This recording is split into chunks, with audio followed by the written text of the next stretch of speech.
Mr. Landon Ray, ONTRAPalooza's CEO and founder. Serial entrepreneur's personal mission, is to educate, motivate, and enable others to realize their goal of starting and growing their own business. After being the odds on Wall Street and again during the Great Recession, Ray has taken this exhaustive research and personal experience and created the ONTRAPalooza family of products and services which reflect his passion for educating and supporting entrepreneurs. Landon Ray is going to be providing 4 key entrepreneurial concepts. So let's welcome to the stage the CEO of ONTRAPalooza, Mr. Landon Ray.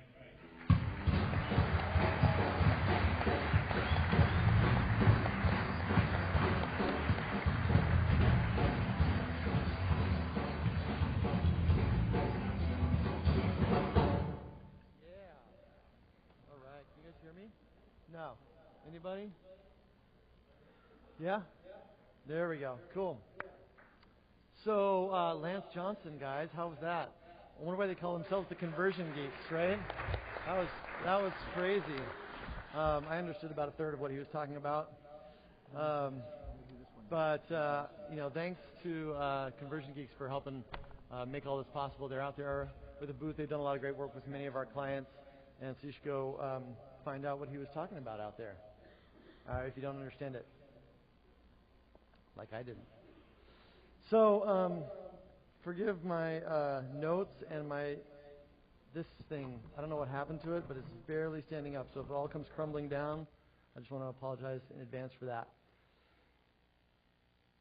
So I think somewhere in some of our brochures it says that I'm going to talk about culture, eating strategy for breakfast. And along the way, as I was writing that talk, I actually had a change of heart and completely redid my talk today. And what I want to talk about is failure.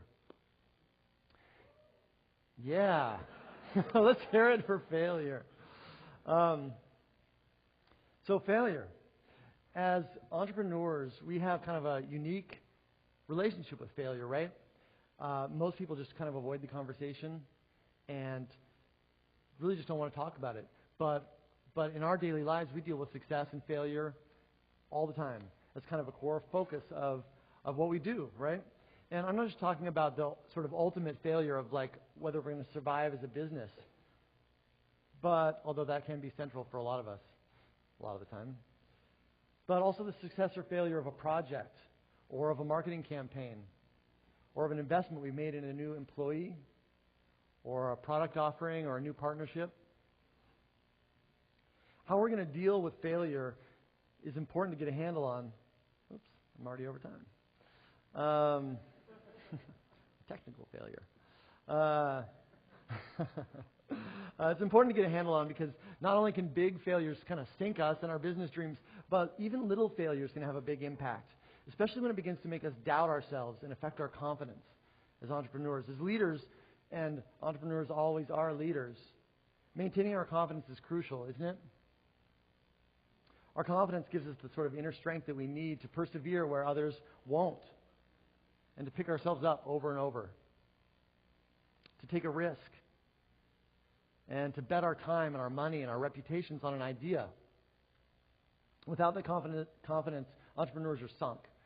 And failure, especially the wrong kind, as we'll talk about, is one of those things that can ruin our confidence. And so it's something we just can't afford. So I think it's worthwhile to have a conscious conversation about failure, our relationship to it, and since it's inevitable as entrepreneurs, how to make sure we get the most from our failures when they are going to happen. So for most people, our relationship with failure is kind of unconscious. It's not something that we think about, right? How we feel about it, how we interact with failure, how we respond to it is just kind of automatic, not something we think about ever. And where do those automatic reactions come from, do you think?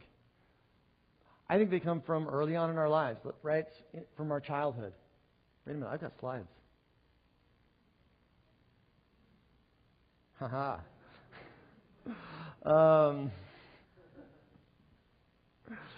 Our first real experience of failure often, I think, comes from school and dealing with our teachers and our grades.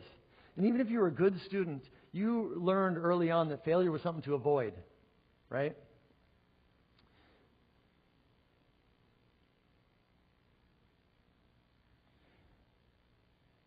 The bad kids failed. Sometimes if they failed enough, they stopped showing up to school, right? all of a sudden there was that one kid in class who just kind of disappeared and you didn't know why, but you knew that it wasn't because he was overwhelmingly successful in some way, right? So we learn that failure is bad and we bring that with us to adulthood. And we avoid it and we avoid talking about it and we deny it. And that's the culture we live in regarding failure. It's the conversation that surrounds us almost all the time. But now, as entrepreneurs,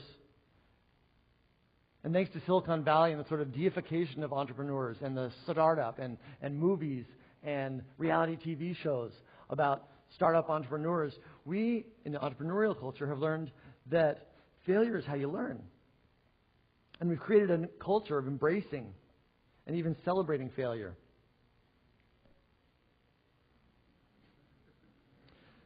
It's no longer embarrassing, right? It's almost become a badge of honor. We even created new words for failure to reflect this new attitude. It's not failure, it's a pivot, right? How many times did you pivot before you got traction? But honestly, we also know that wasting your money and your time, or worse, your investors' time or money, is not a good career move, right? Firing your friends is not fun. The prospect of losing years or months or whatever of hard work, throwing that into the dustbin, is excruciating. And as a leader, especially of an entrepreneurial company or a startup, small company, you know that too much failure could equal the death of your dream. Plus, being blasé about failure could lead to a culture of flab, right, where real results aren't seen to matter in your organization. I know that for me, I have 2 or 3 harsh examples in my own experience, in my career, where I've allowed myself to fail for too long, letting myself or my team kind of off the hook when I should have been holding myself to account. Twice I've nearly put myself out of business by being overly lax about my own failures. At the same time, we know that fearing failure is just as deadly. As leaders, if we create a culture that fears the sort of failures that come with the territory, we stand to demoralize our teams, encourage them to hide problems from you, and fear for their job security every time something goes wrong. You or they may end up being too afraid to take the kind of risks or run the kind of experiments that lead to the breakthroughs that we need to succeed. So we're caught in this sort of dichotomy.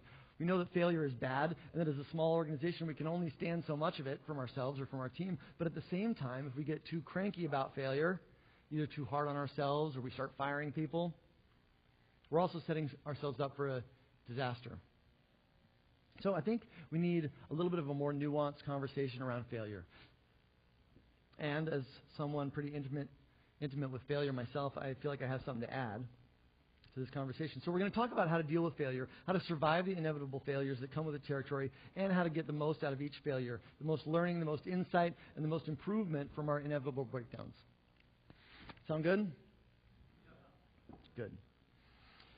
So first of all, let's talk about this popular entrepreneurial glorification of failure that we see in startup culture. Let's just call this like it is and say bullshit. Right? Failing sucks. If you think that failing is cool, you've never seriously done it. Or you're probably just trying to psych yourself up like some moron about to jump off a cliff into the water, right? Maybe you saw those beautiful tan Hawaiian boys elegantly diving from a cliff from 150 feet into the water, timing the waves just perfectly and nailing it right between the rocks. Like Elon Musk or Mark Zuckerberg or Drew Houston or whoever your favorite entrepreneurial hero is.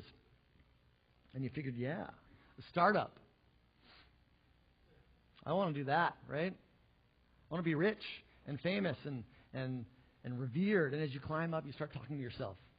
Failure's okay. Everyone fails.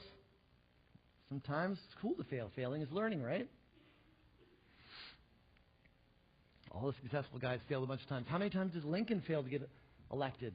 So many times.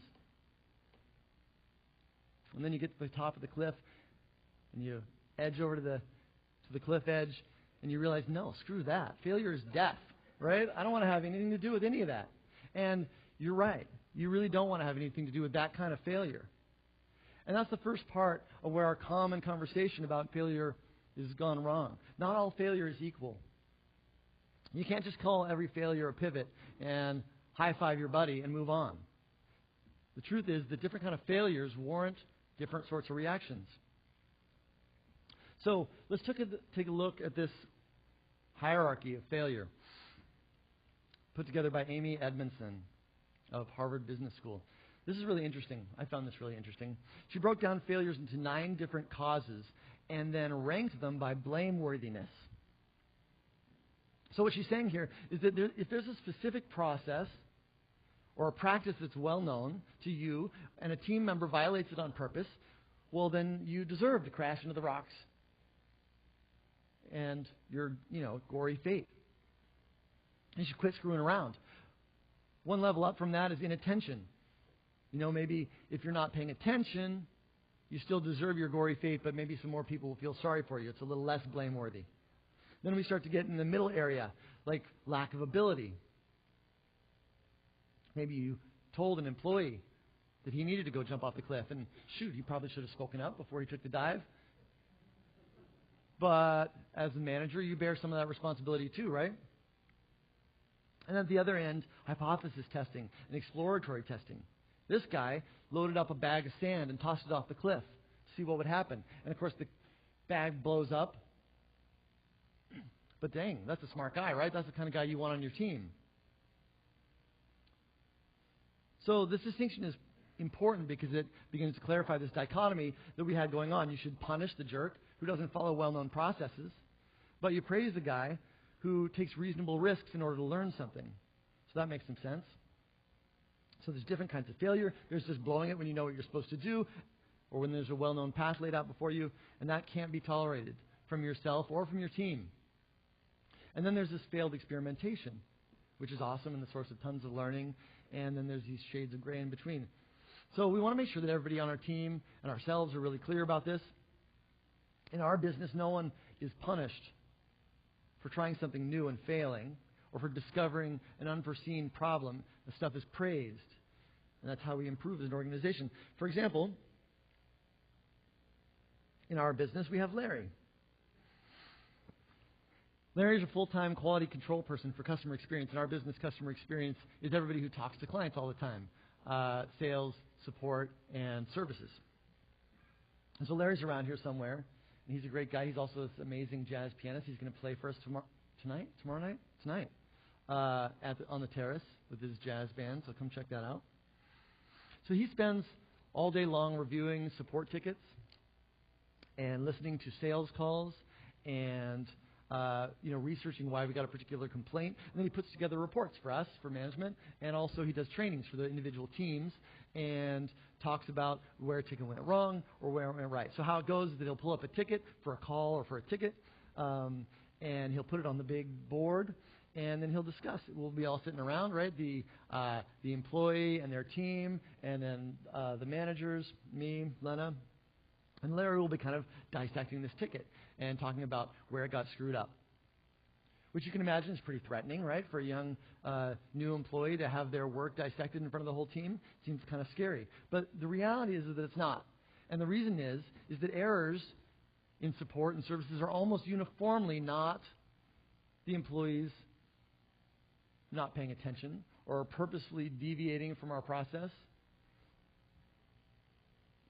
Almost every single time, it's management's fault.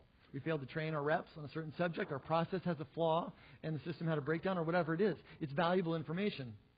Of course, we're training people, but from every single breakdown, we learn something and we improve. So the reps know that this is our culture, and we've created that by running things in a certain way so that the people on the front lines are the ones who are bringing us the best ideas about how to improve our business. So with every failure, we get better. And so good for us, right? This is kind of obvious and in line with the typical entrepreneur's thinking and their mantra about how failure makes you stronger.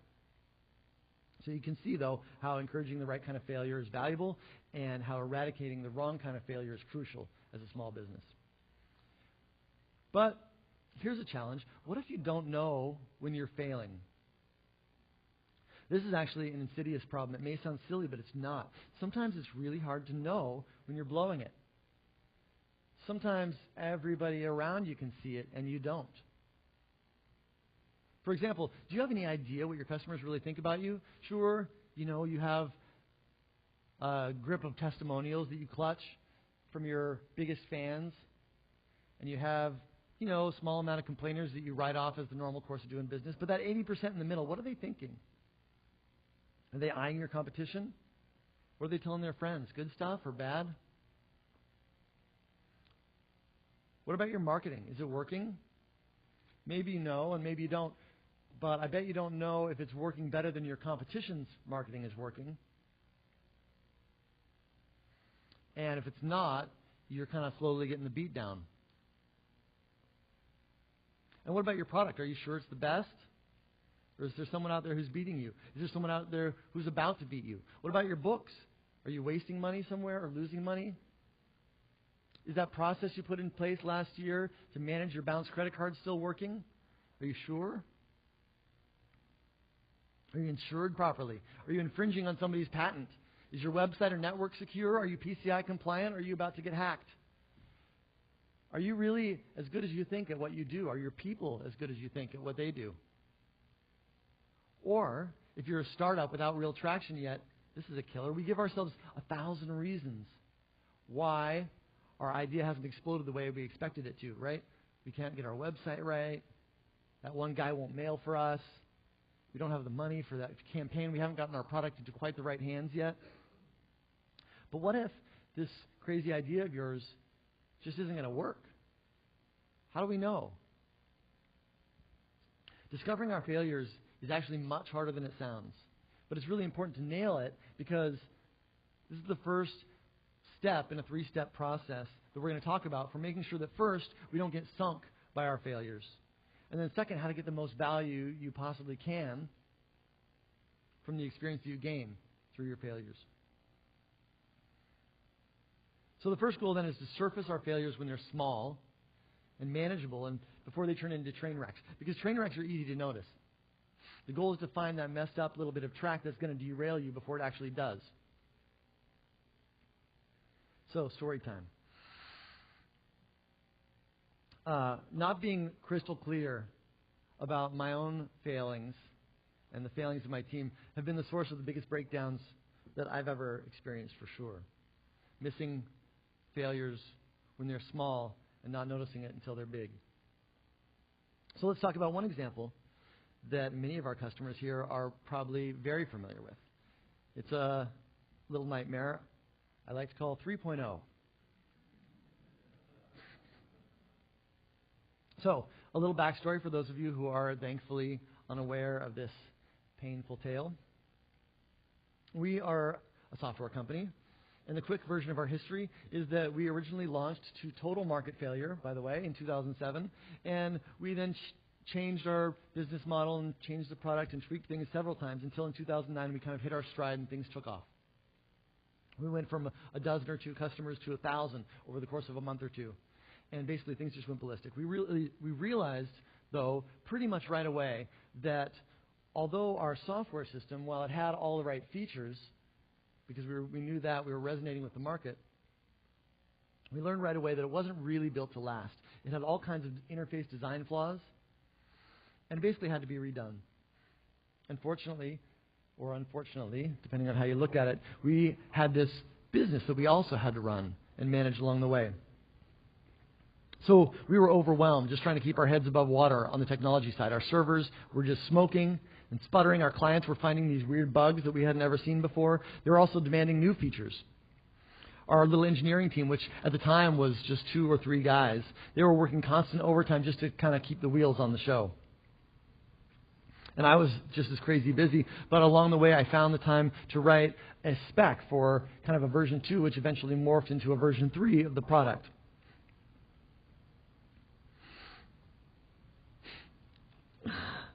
So this is somewhere in mid-2010, and I gave the spec to my guys, and they took a look at it and said, yeah, this looks good. This looks like about a 6-month project. We'll start in January of 2011, and we'll be done by mid-year. So this is an example of the sort of mistake that Amy didn't put on her list. I like to call this having no idea what the fuck you're talking about.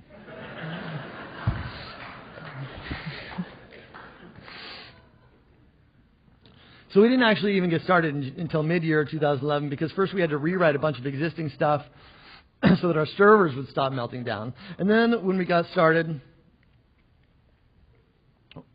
in mid-year 2011, we thought we'd be done by January, which didn't happen. And then we thought the March for sure. And then for sure by June of 2012. By this time, of course, we had committed to ONTRApalooza 1 last year, which was called the Internet Marketing Super Conference, where we were committed to unveiling this thing. So we thought for sure by August, no problem.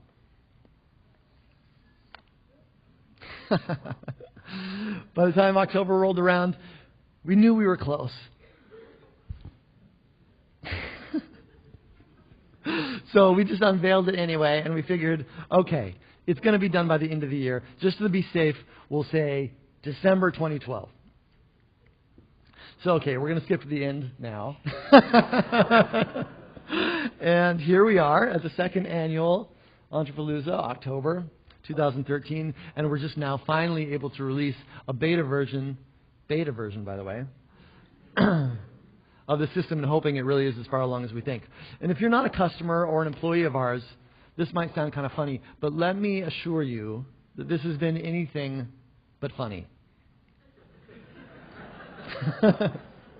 This has been an unmitigated disaster, really, for our entire company in a lot of different ways. Would you like me to tell you about them?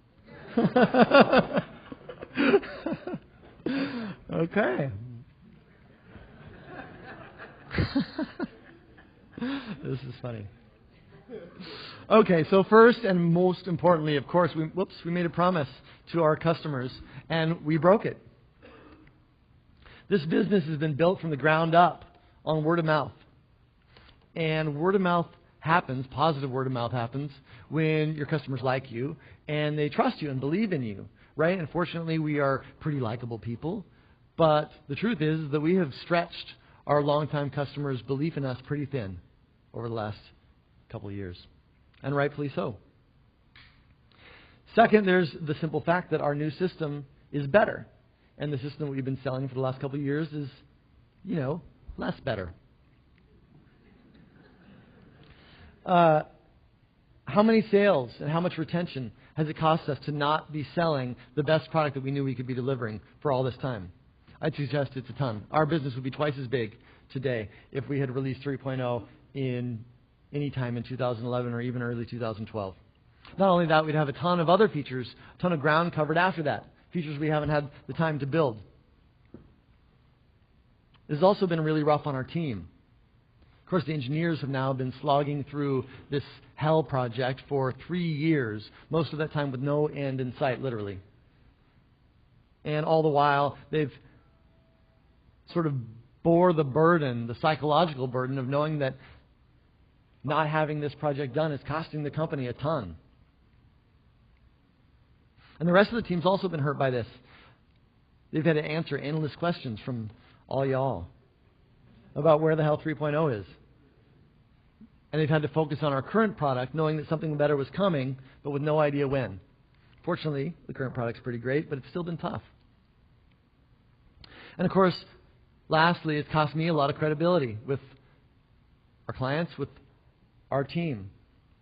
As much as my team loves this company and are devoted to the mission, they've certainly had to wonder if this, goofball who's in charge is ever going to make good on this promise. So it's been a painful failure. This cost us time, money, market share. It's been a hit to our reputation, and it's been a train wreck, right? A clear as day failure. So why am I talking about this? Why am I using this story as an example of not knowing when you're failing? This is obvious, right? This is a train wreck. Well, yeah. Now, in retrospect, it's obvious. That's how this works.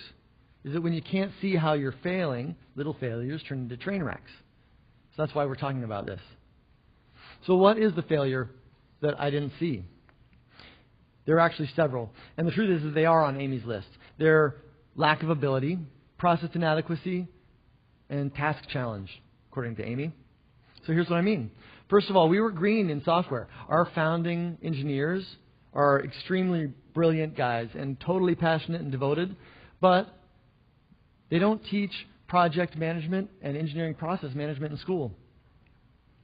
So we basically fell victim to all the common mistakes that engineering teams make when they don't know or don't follow engineering project management best practices. These are typical rookie mistakes that if you've ever tried to build any software, you're certainly familiar with. Dramatically underestimating how big a project is. Or dramatically, and in our case, dramatically overestimating how much time you're going to have to work on it. Failing to write detailed specs. So no one really knows how this thing's supposed to work until it's been built wrong a couple of times. Skipping steps in the name of just getting it done, like unit testing and code documentation, stuff like that.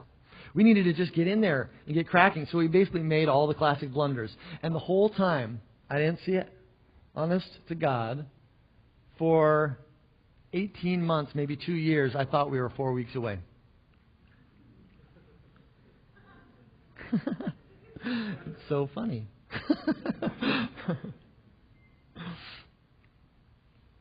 I thought we just had to barrel through. One last push, tie up the loose ends. If I had seen how far off we were, if I had known how badly we were failing, I would have run this whole business differently. And by the way, if it sounds like I'm throwing my co-founders or our engineering team under the bus right now, that is totally not the case. This actually should be the expected result when you take on a project of this size and you have no idea what you're doing, which I didn't. I could have done more research or talked to even a single experienced engineer who'd taken on a project of this size, or asked a single software CEO what kind of trouble they thought we might run into, but I didn't. Or if I did, I didn't listen. So, brimming with confidence, the confidence of a startup engineer, or a startup entrepreneur rather, I hired the 2 smartest engineers I could find, a couple of guys out of college, the 2 smartest guys I could afford. And I expected them to, all by themselves, successfully manage and execute one of the biggest software projects in all of the software as a service industry. No joke. With no training, no management, no coaching, just me breathing down their necks, yelling, "Come on, guys. Faster." So what do I expect? So this error, as I said, falls into 3 of Amy's categories. Lack of ability, in that we had no engineering project management training. Process inadequacy, and that is the better processes should have been put into place based on the training that we didn't have. And finally, task challenge. This was a monster project. But not only that, the challenge of building big software is just a really, really sticky problem. Even the professionals have a really hard time with this. And that's not to throw an excuse out there, but it's only to say that if there was ever a time that we should have been overly prepared for a challenge like this, this would have been it. So all this went on, and I didn't see it. And this is because we lacked an adequate system for discovering failures in this area. And discovering our failures early is the first step of the process that I want to talk about. So let's talk about why we miss seeing our failures and what we can do to put in place to make sure that we don't do this, so that we can catch our failures when they're small.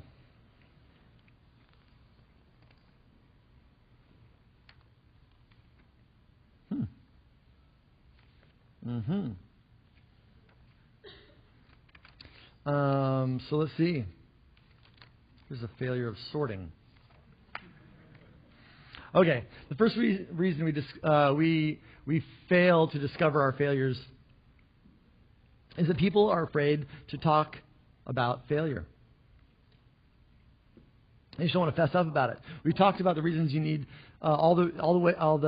need to ensure that we have a culture that encourages everyone to uncover and report systemic failure. You've got to reduce the stigma and fear associated with failure for yourself and your team. And as we said, that's not to say that failing to simply do your job and follow a process or well-known best practice is acceptable, because it's totally not. But systemic failures and experimental failures should not be something that anyone is afraid to talk about. You can't have yes men on your team who nod and tell you what you want to hear. So you create a culture that's okay with failure by doing a few things well, I think. First, you want to make sure that you explain and re-explain your sort of philosophy about errors and breakdowns, which is that as long as we're learning and growing and we're not sinking the ship, failure is how we grow stronger as an organization. Just talk about it and do it regularly. For people who aren't entrepreneurs, this is kind of radical thinking, and it's pretty hard to believe for people who aren't used to being, or for people who are rather, used to being punished and shamed for failure. So we have to walk the talk also. If you say you're cool with failure, but you fly off the handle when problems come up, no one is going to buy it. Lena, our COO, has a funny thing she likes to say when the shit hits the fan. She says, nobody's going to die.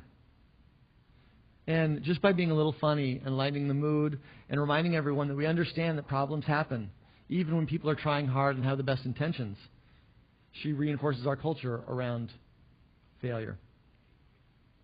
All right, second, when someone discovers a systemic challenge in the business, a breakdown, you want to thank them and not punish them, right? We can't shoot the messengers.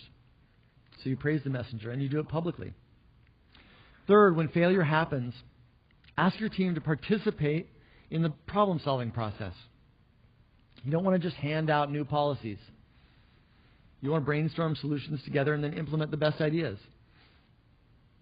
Again, here you want to reinforce the good relationship that we have with failure and breakdowns, and also at the same time you're teaching your team how to deal with problems. And at last, be transparent and open about your own failures. Acknowledging that you're not perfect gives people the space to do the same. Honestly, how good does it feel to have me, a guy with a pretty successful business, up here talking about, in gory detail, all of his biggest failures? Doesn't it lighten up a little? Doesn't it lighten you up? Make it seem a little easier to talk about your own challenges? I think it'll do the same for your team. So that's some ideas about how to create a culture that brings up issues before they're disasters instead of hiding them. Okay, the second reason that it's hard to identify when we're failing is that humans just tend to hope for the best. Especially after we've invested some time in creating something, or we've got a habit about doing things one way, it's easier to just chalk up any kind of speed bumps as a fluke, right? To believe things will fix themselves. If you're familiar with investment or trading, we call this throwing good money after bad. Right? You can see that you're losing money on a trade, but you don't want to just sell it and be done and take your loss. Instead, we like to sit there with our thumbs in our mouths, hoping things will fix themselves. So, the way we solve that problem is by setting boundaries on projects. We set goals for success and boundaries for failure. So we do this at the outset of our projects. Ask the question, when will we know this has gone totally wrong? When you're trading stocks, we call this a stop loss, right?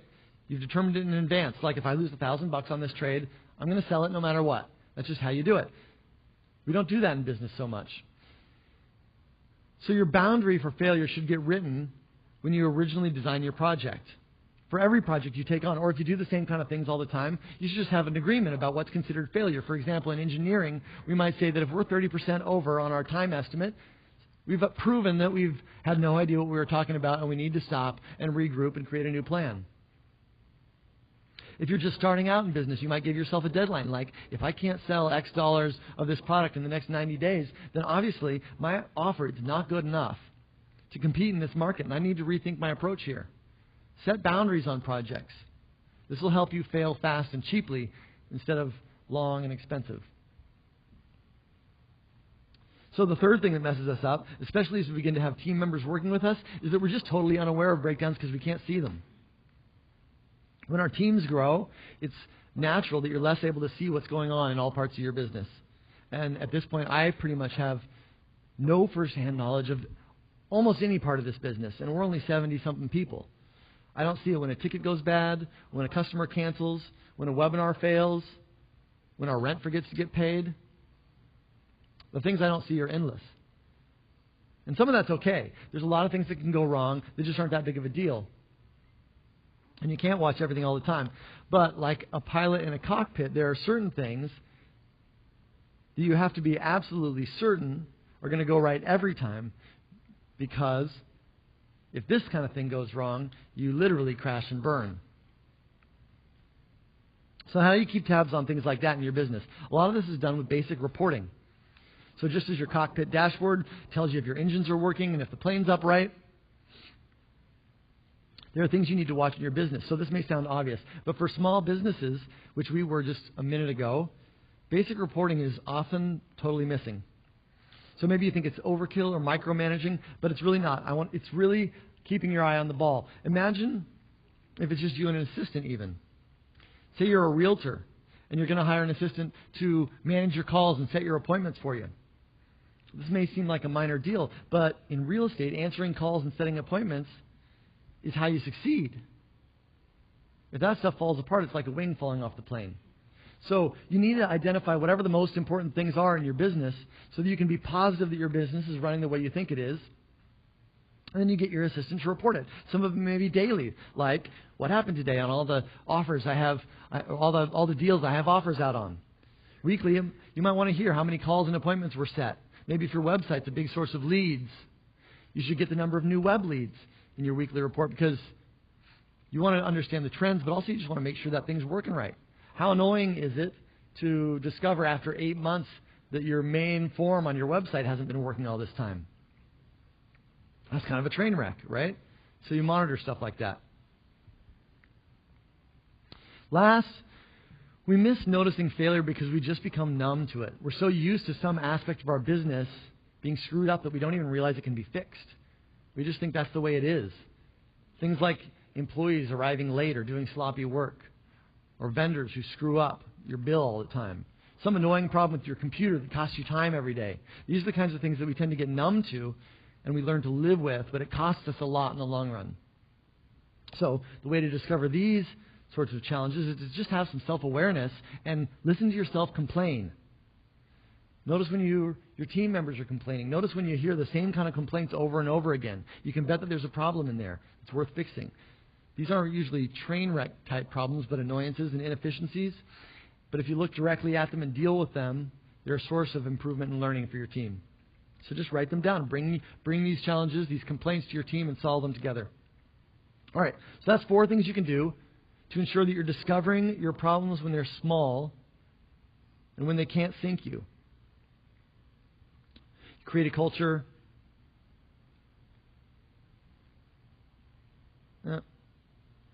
Create a culture that embraces the right kind of failure and is encouraged to bring up problems when they arise. Set boundaries on projects and agree what constitutes failure. Monitor important stuff. And then notice recurring complaints. Write them down and fix them. All right, so the next step to ensure that you get the most from your failure when the inevitable failures do happen is to analyze them to ensure the right lessons are learned and the right solutions are implemented. Your job as a leader is not to simply move on after a failure, but to stop and dig in and uncover the wisdom contained in that failure. This will turn out to be a major source of improvement in your business. And if you think about it, if you learned from every mistake and you implemented solutions that worked, wouldn't success be sort of inevitable eventually? It kind of is. But most businesses don't bother. And why not? Well, I think it's because we don't like to talk about failure. We hate problems. Also, this sort of thing is often accompanied by some strong emotions, like frustration and anger. And a lot of us like to avoid this stuff whenever possible. Plus, even when we do take the time to do a good postmortem, we often aren't really good at coming up with the true causes. One reason is a well-known psychological trap called the attribution error, where we tend to downplay our own responsibility when shit hits the fan, place the blame somewhere else, like on others or on the situation. And then we do the opposite when we are analyzing the mistakes that other people make. And so these are things that are hard to help, but they're kind of built in as humans, but it makes it really hard to discover the right causes. And also it adds a lot of blame to the conversation. So the other thing is we're not great scientists in general. A lot of times we confuse causation with correlation, and we misinterpret statistics like crazy. So that is, we wrongly believe that we've identified the cause of a breakdown when all we've really done is to notice that something has happened nearby or at the same time another breakdown occurred.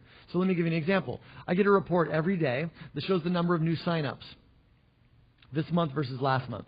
And recently, like last week, I saw that there was a rare decrease in the amount of new account signups month over month. And that's kind of alarming to me, right? We're used to growing, and we're used to actually growing the rate that we're growing month over month. So I asked around, what's going on here? And the general consensus among the team was that this was due to recently parting ways with one of our sales team members. We've got a really small sales team, so losing one amounted to about 30% of the team disappearing all at once. And at first I believed them. And so let me tell you where my thinking went. I started thinking, holy crap. I didn't realize that losing a salesperson was going to have such an impact. If we're signing up fewer people because we lost a salesperson, that must mean we're doing fewer demos because we're short-staffed, which in turn must mean that there are people out there trying to get demos who are being ignored or put off because we're too busy. And that is a disaster. Right? I can't afford to have people who are trying to buy my product being turned away because we don't have time to show them around.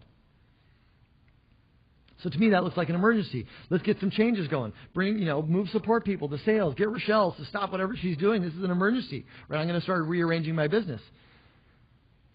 Fortunately, though, I had another piece of data in front of me that showed that our number of demos done month over month was actually greater.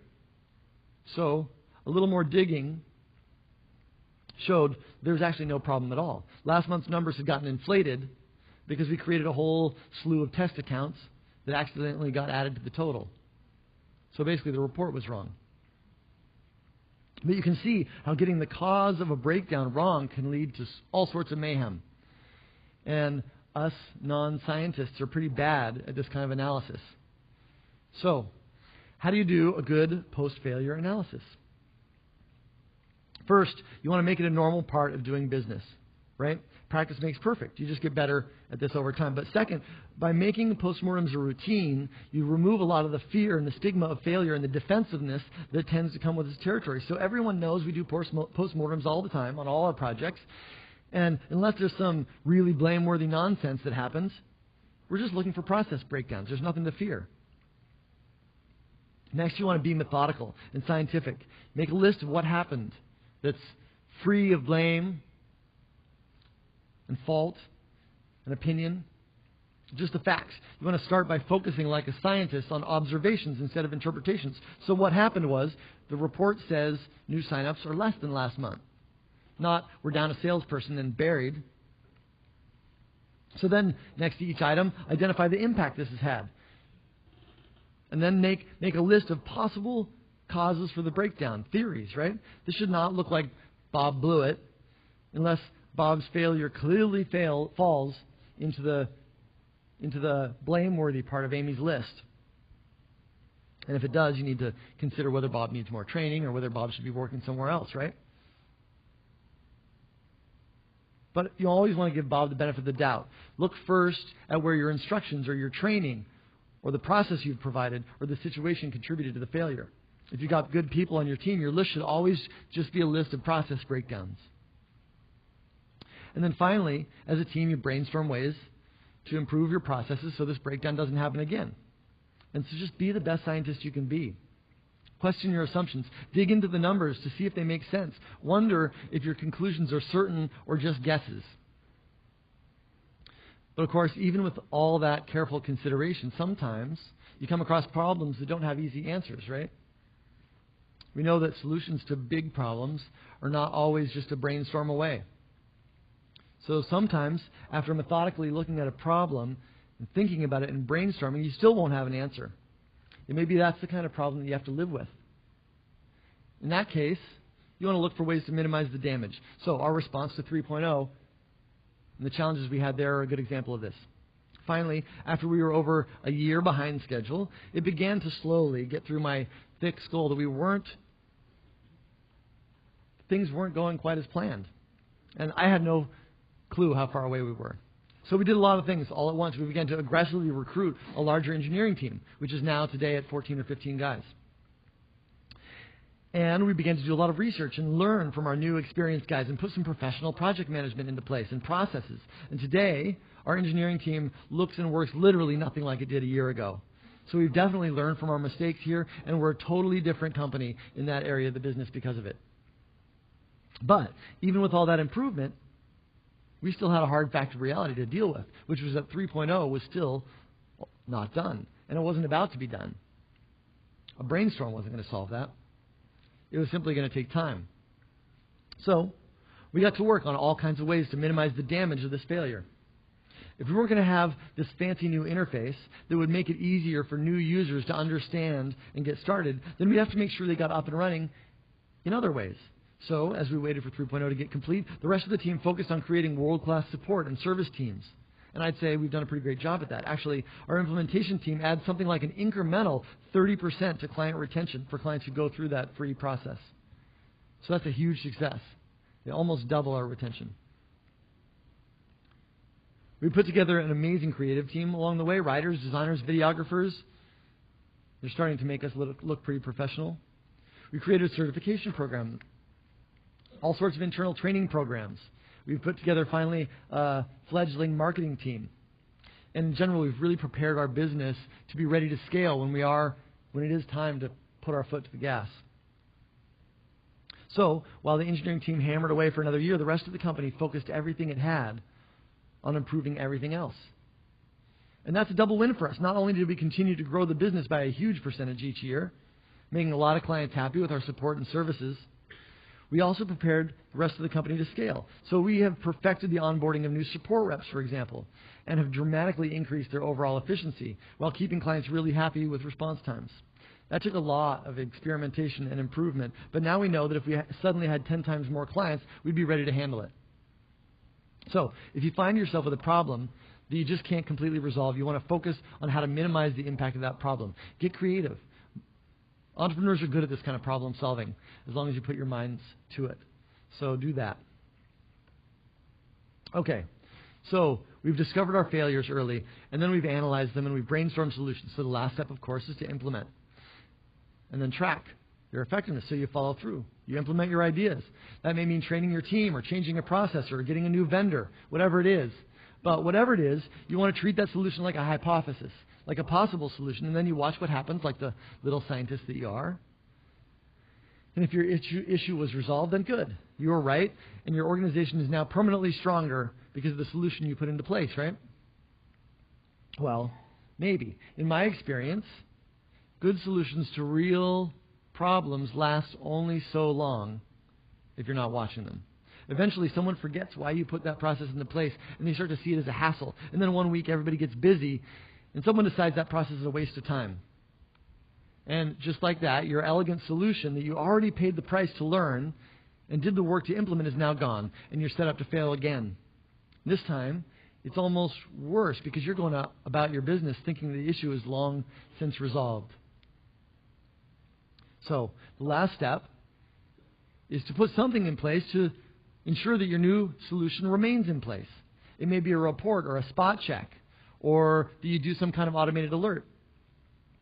For example, in engineering, one of the most annoying things in the world is when a bug that you've found and fixed comes back a month later. This happens all the time for a lot of different reasons, but basically with software, bugs tend not to stay dead. And this became a constant complaint among our engineers, right? I fixed that thing, and then somebody did something else, and all of a sudden it's back for the third time. So we implemented a process to solve this. And now every time a bug is fixed, we also write this little bit of code that checks to see if that solution is still working.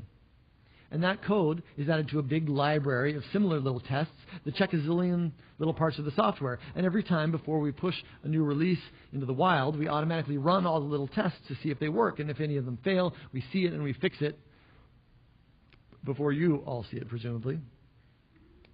So that's their way of ensuring that fixed things stay fixed. Another painful example, this is one that you guys definitely didn't see, was a screw up a couple of years ago with one of our team members who is, for obvious reasons, no longer with us. She was our controller and responsible for paying the bills, billing our clients, doing the books, right? One of her jobs was managing chargebacks. So if you accept credit cards in your business at any scale, you know that chargebacks are kind of a fact of life. We have thousands of clients, and every month, one or two of them doesn't recognize the charge or whatever, and they call the credit card company and say, hey, that wasn't me, and they reverse the charge. And so the credit card company calls us up, or actually they mail us a thing, a little form that we got to fill out, and we tell them what happened, and we respond to it, and then that's kind of that, and it's no big deal, as long as you respond to them. If you don't respond to them, it's like getting a ding on your credit report. And when your credit goes down, your merchant fees go up. And for a business at our scale, that can get really expensive really fast. So, our controller had some personal challenges in her life. And she let them affect her work. And basically, she started hiding her work, like our bills and our chargeback notices, in a basket behind a tree in the office. So this has become kind of a bit of funny office legend, and people joke about how they're going to hide their projects behind a tree. But this actually happened. And because we weren't monitoring it, we didn't catch it for months. And suddenly vendors were calling us pissed off, and our credit card company was raising our merchant account fees. And this ended up costing us over $100,000 to fix. So, obviously, this failure was blameworthy, right? Amy would agree. And this employee is no longer with us. But we also had to appreciate that this was one of those issues like, is the wing attached to the airplane? We really should have been watching, right? And of course, we now do. So now we have a weekly new report of pending or whatever, existing chargebacks. And at the end of the month, Lenny gets a reconciliation. And the truth is that the numbers don't really matter because they're tiny.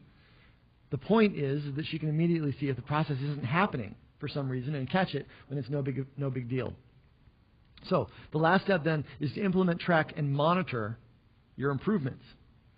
And if this all sounds like a big hassle, or if it sounds like the stuff that bigger companies should deal with but not a little startup like yours, I want to encourage you to think again. I'll be the first to admit that I learned all this stuff the hard way because we don't come with these kind of skills built in. We don't automatically know how to create an organization that will constantly improve itself little by little through systemized learning and experimentation. It is something to get your head around. But I promise you, this is how you build a company that works and that's fun and fulfilling to work in and ultimately one that makes you proud. So, to the title of the talk, the ROI of Failure. Screwing this stuff up is a little different. I wonder what my next slide is. I'm just going to take a look. Oh, that's it. Screwing this stuff up is a little different than buying a mutual fund, right? Because if you're going into business, you don't really get to choose not to make this investment. It's going to happen. But as with any investment, the first priority is not to let it ruin you. So you want to keep our failures small. And we do that by ensuring that we catch them early. And we've talked about some ways to do that. Then, if you're going to fail anyway, and you've ensured that they're not going to crush you, then the next step is to ensure you're getting the most learning and organizational improvement from your failures. You do that by running good postmortems and having a culture that's built around learning and growing, which we talked about. Finally, you want to not repeat your same mistakes over and over, which you do by putting reporting and other systems for visibility into place. So, this may seem dry, but I'm telling you, this is the blocking and tackling of building a business. It's how we overcome our sort of natural idiocy and our mistakes and our short-sightedness and our just general human imperfection in the process. It's how we learn and grow as an organization, even if we're an organization of just one or two people. And honestly, at the end of the day, it's how we as entrepreneurs keep our confidence strong in the face of the constant challenges that we deal with out there. If we're making smart investments in failure, that is, not investing in train wrecks as much as possible, and we're seeing to it that we're growing as a team, then failure is no longer personal. It's not about you being bad or stupid or getting bad grades, because as leaders, our confidence is crucial, and it's important to protect it. The loss of confidence can actually mean the final failure for an entrepreneur. And what I want you to know is that no mistake, no blown marketing campaign, or failed product, and no partnership gone south means that you are any less capable or any less amazing or any less worthwhile. And in fact, if you manage these natural failures appropriately, you'll find that they really do make you better and more capable and stronger and ultimately more likely to succeed next time. Thanks very much.